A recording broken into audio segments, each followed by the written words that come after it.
fa piacere che ci sia tanta gente a ricordare il Peo, perché è stato un grande, come diceva i vostri colleghi, è stato uno che ha fatto l'allenatore,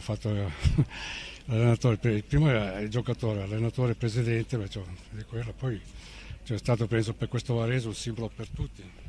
Per me, che io appena 18enne sono arrivato qui a Varese, spronava sempre a dare il massimo, poi è una grinta eccezionale, un presidente, ha fatto anche il presidente, niente, non c'è altro da dire che, insomma, io penso che sarà ricordato da tutti con affetto, con simpatia, perché era uno che trasmetteva tutto, trasmetteva grinta e personalità.